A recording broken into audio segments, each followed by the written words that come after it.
में ओम का काफ़ी महत्व है। ओम में जो बिंदी है वह ब्लैक होल का प्रतीक है। वह सभी चीज़ों को उत्पत्ति का रहस्य है। उसी में सब चीज़ें समा रही है और उसी से प्रकट हो रही है।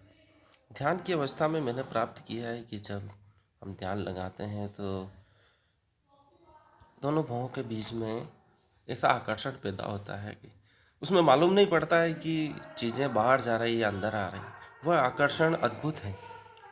हम कल्पना ही नहीं कर सकते हैं कि वह आकर्षण बाहर की चीज़ों को खींच रहा है या अंदर की चीज़ों को बाहर फेंक रहा है, या अंदर की चीज़ें बाहर आ रही है या बाहर की अंदर आ रही है। वो चारों तरफ से आकर्षित कर रहा है, ऐसा प्रतीत होता है। वो मुझको भी आकर्षित कर रहा है और बाहर की चीज़ों को मुझ में भी प्रवेश करा रहा है। हम उसको समझ नहीं सकते हैं। ओम का जो बाहरी रूप है पूरे ब्रह्मांड को प्रस्तुत करता है, जो हमें दिख रहा है। और जो इसकी बिंदी है वो एक ब्लैक होल का प्रतीक है। जब हम बोलते हैं तो वह बिंदी का प्रतीक है।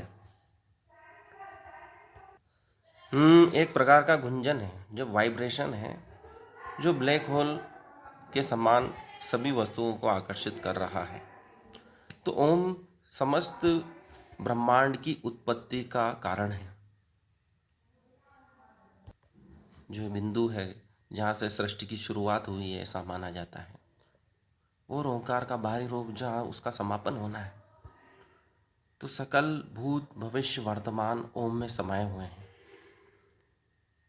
तो दोस्तों, ओम के बारे में और विचार कीजिए, ध्यान कीजिए और इस सनातन धर्म के रहस्यों में डूब जाइए। धन्यवाद।